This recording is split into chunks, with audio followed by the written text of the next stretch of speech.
No nos vendan gato por liebre.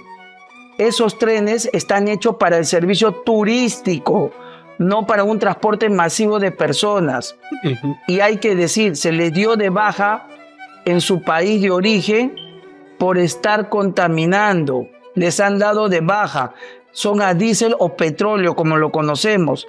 Eso no es sistema eléctrico como el sistema eléctrico que hoy funciona en la urbe de Lima metropolitana. Entonces, vayamos concluyendo. Se trajeron unos trenes en calidad de donación cuando la función de la Municipalidad de Lima no es esa. ¿Se va a poder ejecutar antes del 18 de abril este tema? No. Una adenda no baja de 9 meses para realizar los estudios. No baja la adenda de 9 meses. ¿Y qué significa? Y a partir del cual recién sucedería un estudio de preinversión. Después vendríamos la inversión y postinversión, o sea, el desastre total. Entonces, ¿hemos cometido un error o se ha cometido un delito? ¿O aquí existió una chanchada, señores?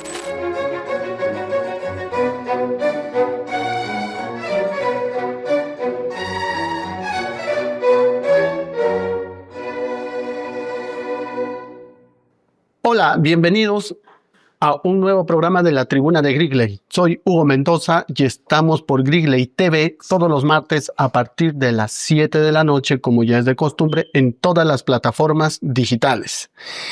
El día de hoy tenemos como invitado al abogado Paul David Jaimes Blanco, con quien vamos a tratar hoy día. Vamos a cambiar un poco la temática de nuestras entrevistas a propósito de que ya prácticamente estamos a la vuelta de la esquina en los temas electorales para el 2026. Y nuestro invitado, Paul Jaimes Blanco, pues nada menos es presidente del Partido Político Nacional Progresemos y quien también, al parecer, va a ir como candidato a la presidencia. El día de hoy nos explicará cuál es el procedimiento en la interna de su partido, todo lo que tenga que seguirse para finalmente ser él el candidato presidencial. Pero además, nuestro invitado, más allá de ser miembro y líder de este partido político, también es un abogado que tiene maestría en gestión pública y gobernabilidad y es especialista en el derecho de transportes, con experiencia en el Estado en diversos cargos, como asesor en el Ministerio de Transportes y Comunicaciones, asesor principal en el Congreso, consultor en el Ministerio de la Mujer, etcétera, etcétera.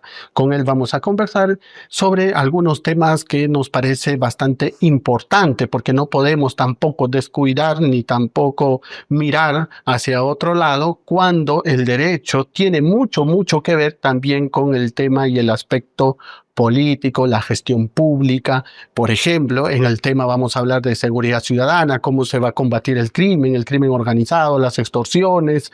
También vamos a hablar del tema de transporte, qué propuestas tiene y sobre todo, y que a mí me interesa mucho, el tema de la educación.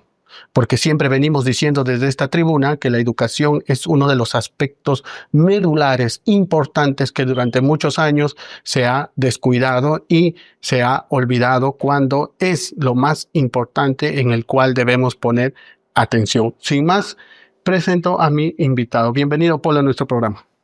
Hola, Hugo, muy buenas tardes. Muchas gracias por invitarme y aquí presto a exponer todo lo que tú consideres. Bueno, empezando primero por un tema de transporte, ¿no? Que es tu especialidad, a la vez relacionado con el tema de gestión. Y lo que se ha venido suscitando últimamente con estos trenes del actual alcalde de Lima, Rafael López Aliaga, en el que se ha planteado dos posiciones. La de él, que dice que sí va, y a la vez de los que dicen que es inviable la posibilidad de que ese tren pueda operar entre Lima y Chosica, ¿no? Y se generan ahí ciertas críticas en ambos bandos, principalmente del alcalde de Lima, en el sentido de que hay una mezquindad del actual ministro de Transportes y del Ejecutivo, en el sentido de que no quiere que la población disfrute de este transporte del tren que él ha podido gestionar con esa figura de la donación. ¿Qué nos puede decir al respecto desde el punto de vista técnico? A ver, aquí no considero desde el punto de vista técnico jurídico que hay una mezquindad. Lo que sucede es que no han seguido los procedimientos de la ley y ya incluso podrían haber cometido un ilícito penal. ¿Y en qué sentido?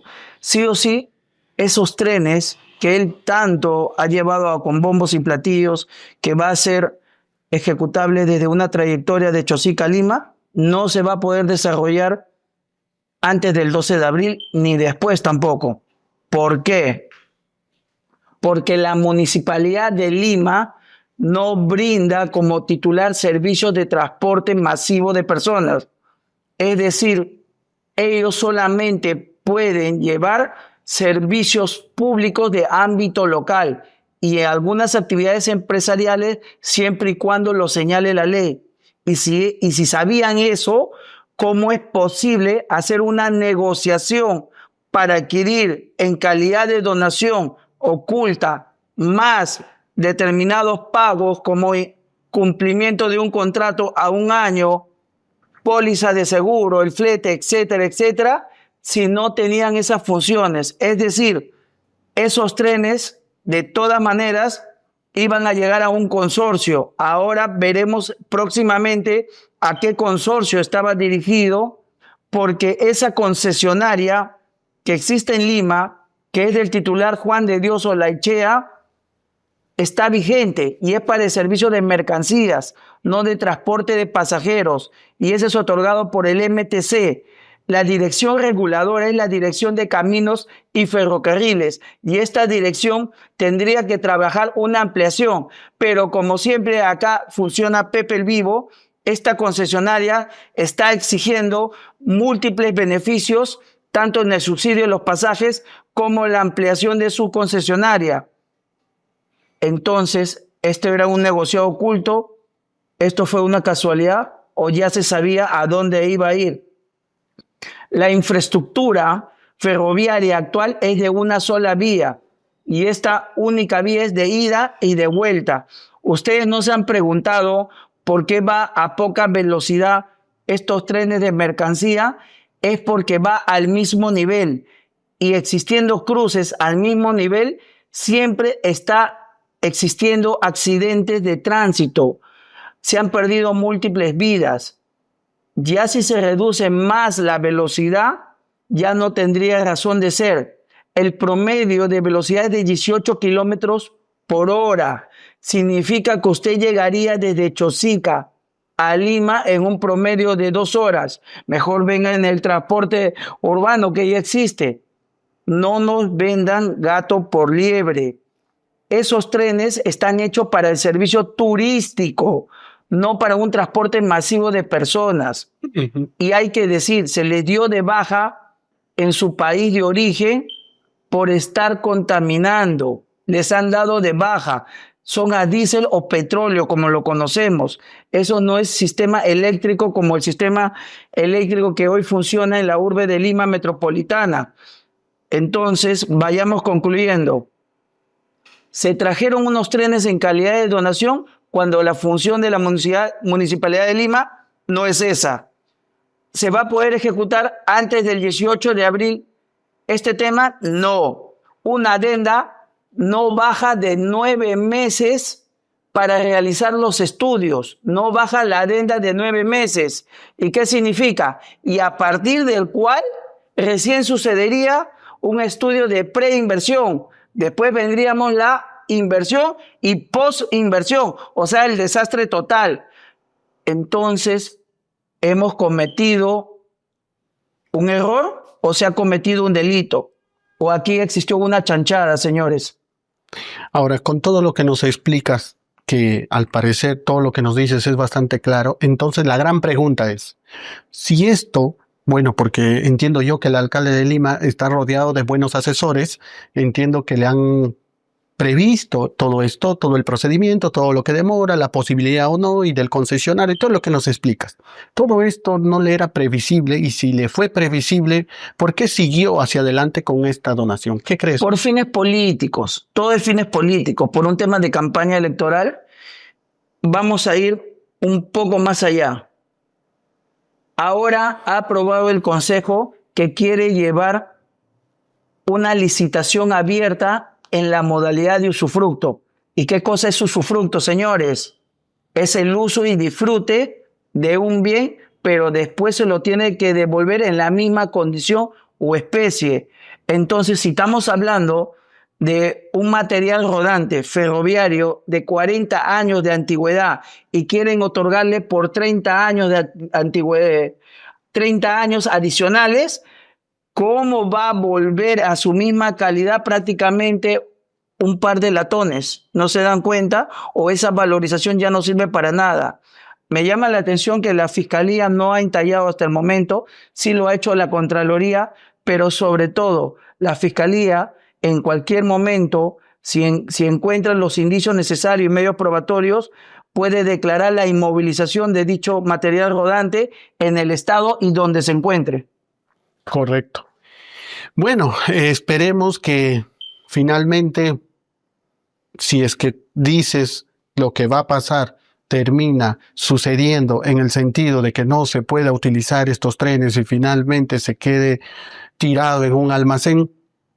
No solamente la Contraloría, quizás como bien dices también la Fiscalía podría intervenir, ya se verá el tipo penal que le encaje en su momento, y si sobre todo se quiere avanzar entregando a un concesionario particular, pues también se tendría que poner muchos ojos en ese procedimiento, en esa licitación, para poder evitar cualquier delito de colusión o negociación incompleta. Claro. No existe gran cantidad de empresas concesionarias en temas ferroviarios en el Perú. Son con la mano. 2, no existe gran cantidad de empresas aquí en el Perú. Tenemos la ruta como esta concesionaria que viene de Junín a Lima. Tenemos el otro que viene de Cusco a Puno. Hay otro en Arequipa. ¿Qué significa? Que prácticamente ya tenemos cantado ¿para dónde va a ir? Son para servicio turístico. Ojalá que no acabe en Cusco, donde está la concesionaria del señor Rafael López de Aliaga. Ojo con eso. Correcto. Y si eso pasara, yo creo que bien justificado que intervenga la Fiscalía. Ahora quería cambiar un poco de tema también. Sí, claro. En el tema de seguridad ciudadana, ¿no? Tú como líder de ese partido político Progresemos y con tus aspiraciones que tienes políticas, ¿qué podríamos hacer o qué tienes en mente en tu plan, ¿no? que estás viendo para poder atacar a la delincuencia, a la seguridad ciudadana, concretamente desde el Ministerio del Interior, con la policía, con alguna reforma del Código Procesal Penal? ¿Qué es lo que has visto en ese aspecto para mejorar y poder combatir de manera eficiente y eficaz la delincuencia? Una propuesta principal que llevamos como partido y el que habla es que vamos a seguir con la agenda del retiro de la competencia de la Corte Interamericana de Derechos Humanos, que solamente defiende a los delincuentes, mas no defiende a los peruanos de a bien. Es decir, esta Corte Interamericana a lo largo del tiempo solamente se ha preocupado en defender los intereses de los clientes de los caviares, pero las personas que son extorsionadas el día de hoy, personas que han cerrado su negocio, que han tenido que emigrar, víctimas que han sido asesinadas y cuyos familiares han buscado mejor derecho ante esta Corte, no han sido escuchados. No van a recibir justicia porque esta Corte ya está sesgada bajo un tema ideológico político, no para todos los humanos, no defiende los derechos humanos, sino que defiende a los delincuentes. Y el retirarnos no significa que se va a atentar contra los derechos humanos. Por el contrario, para tener una mayor autonomía en cuanto a la sanción respecto a los delincuentes. La delincuencia no creció de la noche a la mañana, es la consecuencia de estar coludido, del olvido, de la indiferencia de estos políticos delincuentes, cobardes, traidores, que se vendieron a la delincuencia, pero olvidaron al pueblo al cual los eligió. Así que, señores, no vengan a cambiar la agenda política en favor de millones de peruanos que sufren día a día como víctimas de la delincuencia. El retiro de esta Corte de Derechos Humanos no es que nos pone en un país aislado o que vamos a tener mayores cuestionamientos internacionales. Las más grandes potencias en el mundo por si acaso, no están adheridos a ningún tipo de Corte Internacional de Derechos Humanos.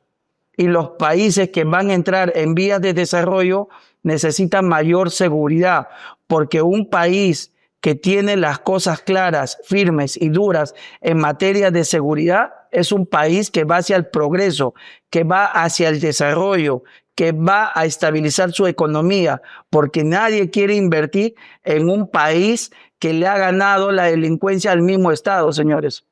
Correcto. Además que la gran crítica también para la Corte Interamericana de Derechos Humanos y sobre todo para la Comisión es que constantemente muchos peruanos se sienten que se interfieren en decisiones muy propias de una nación, al punto de que tiene injerencia y prácticamente te estaría marcando la pauta de cómo tendrías que actuar, reduciéndote, como quien dice, esa soberanía o ese espacio de interpretación y de aplicación de las normas y de tu manera de legislar. Vamos a decir el ejemplo, ¿cómo nació este tema?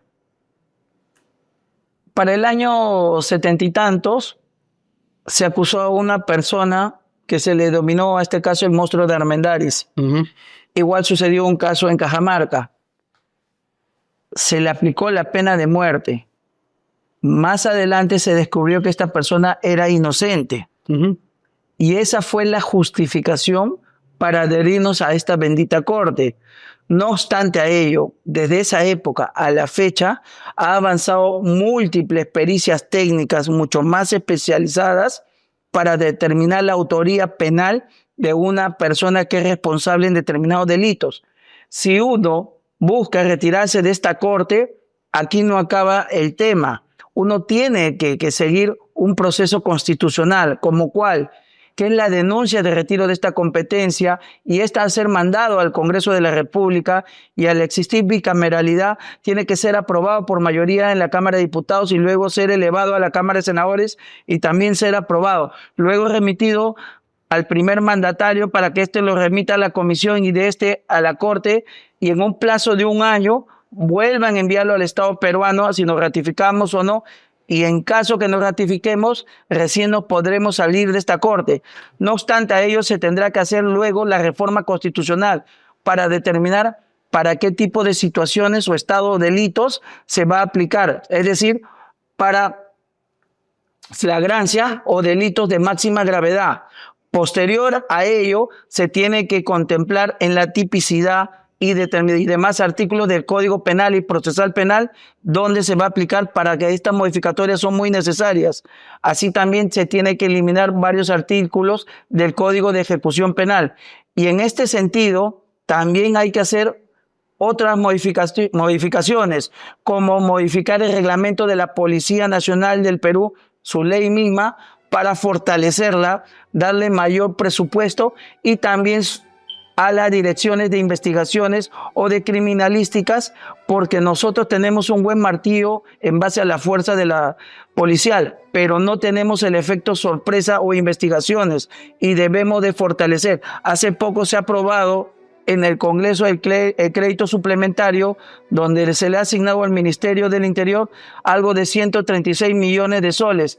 Y ahora nos preguntamos, para política de seguridad, ¿ese es suficiente? Y segundo, de esos 136 millones de soles para el Ministerio del Interior, ¿cuánto ha ido para las divisiones de investigaciones o de criminalísticas para seguir combatiendo el tema de la inseguridad ciudadana? Ahora nos vamos a ir al otro punto. Creo que lo vas a tocar, el tema del Poder Judicial y del Ministerio Público. ¿Tiene que volver o no la detención preliminar? 2. ¿Tenemos algún fiscal o juez sancionado a la fecha por malas ejecuciones en cuanto a sus sentencias o valoraciones? No, la población siente desconfianza y ahí radica el problema.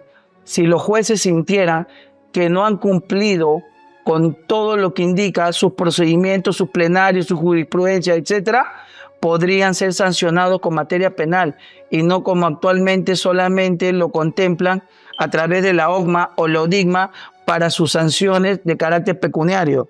Y ahí viene la desconfianza, porque si las personas que te han hecho daño o tú sientes que no han merituado perfectamente ni el fiscal ni el juez, podrían tener una sanción penal. Y es lo que corresponde a esos excesos. Pero en la práctica no se da. Y como no se da esa prisión para ese magistrado, dicen aquí manda a ellos y el pueblo que se friegue, ¿no? Discúlpame que lo diga con mis palabras, pero así como lo dicen ellos. No, queda bien. Sí, principalmente por el abuso, ¿no?, de las prisiones preventivas, que es una excepción, se convirtió en una regla y ya vimos todo lo que se ha venido pero una regla, ¿no?, política. O sea, lo que estás mencionando es que el Ministerio Público prácticamente se ha instrumentalizado políticamente, un sesgo político hacia determinados actores como estos caviares, mas no están actuando conforme le dice su decreto legislativo 052, que es perseguir el delito y defensor de la legalidad. Entonces, ¿de a qué vamos?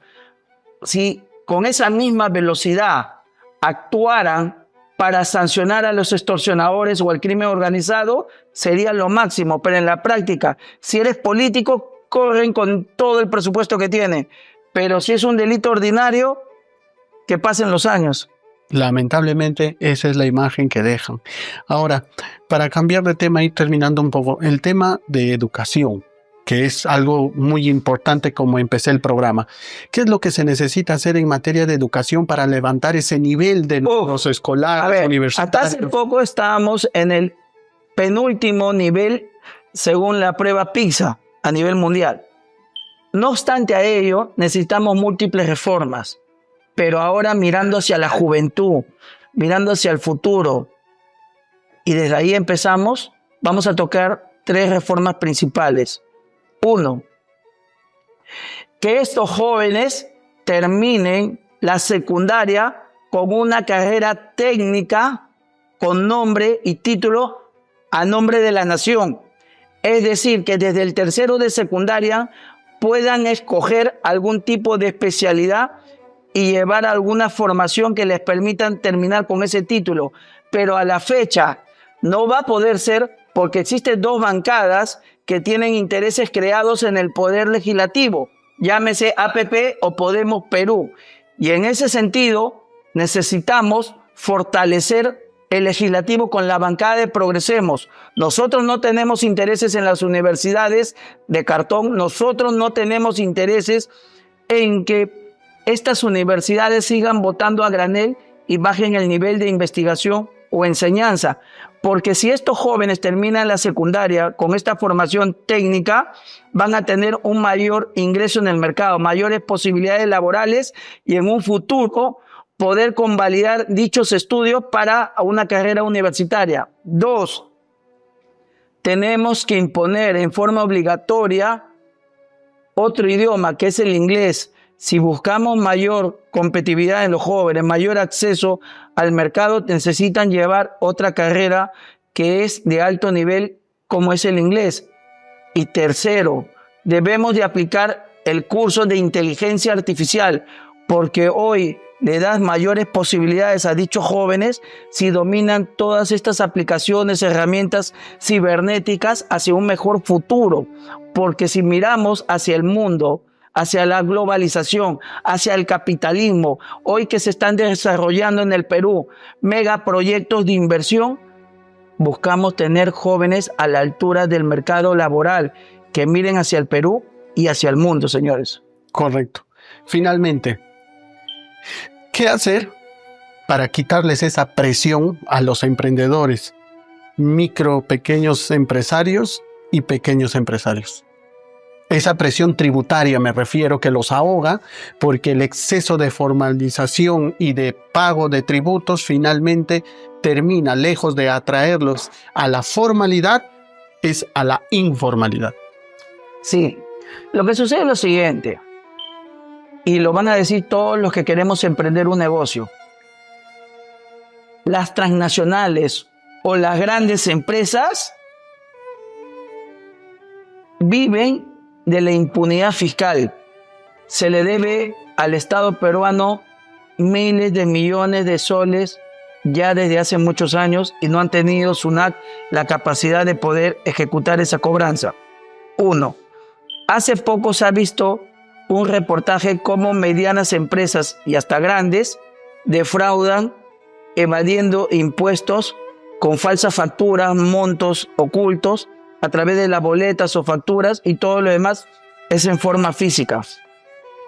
Pero a la hora que un pequeño comerciante, que un pequeño micro comerciante, una pequeña empresa o pyme quiere empezar un negocio, SUNAT es implacable. Si tú no declaras en su oportunidad, te aplica una multa. Si tú no pagas sus impuestos en su oportunidad, te aplica una multa, te persigue, no tiene auxilio. O a las personas naturales que obtienen un RUC con negocio, que se llama persona natural con negocio, tampoco tiene piedad. Muchos no han visto acaso que a veces tú obtienes un contrato y a uno le paga pese a haber facturado después de 3 meses, pero SUNAT ya te está cobrando inmediatamente. Pero la empresa a la cual le has brindado servicio te está pagando en 3 meses. Así que muchas de estas situaciones van a ser eliminadas. Se le va a dar mayores facilidades para que obtengan créditos fiscales a estas pequeñas y medianas empresas. 1. Exonerar por el plazo de 2 años cualquier tipo de tributación hasta que estas empresas lleguen a consolidarse en cuanto a la formalización. Vamos a eliminar estos créditos que estas empresas que abusan para pagar luego de 3 meses y ahogar a los pequeños y medianos consumidores. Correcto.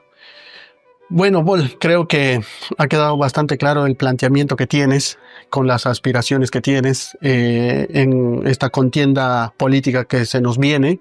Y bueno, solo desearte el mayor de los éxitos y si de llegar a donde estás aspirando como presidente de la República, pues lograr esos cambios que tanta falta nos hace. Sí, si me puede permitir unas claro. Últimas palabras, claro, para Finalmente. terminar.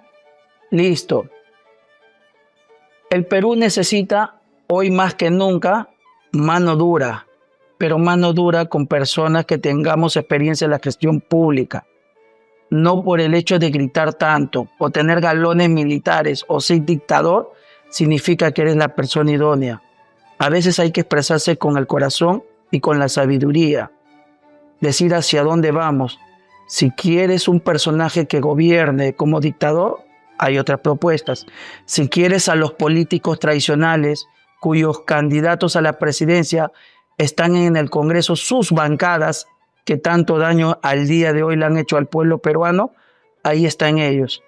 Si quieres que la vida siga siendo un chiste o una comedia, hay otro personaje. Pero si crees que tu familia que ha migrado por la extorsión, si crees que otra vez puedes abrir tus negocios sin sentirte extorsionado, si quieres volver a confiar en el Estado para que te proteja y que estas personas se pudran en penales como Yanamayo y Chayapalca, aquí Paul Jaimes te da una opción a través de nuestro partido que es Progresemos, que lleva como logo un perrito de color verde.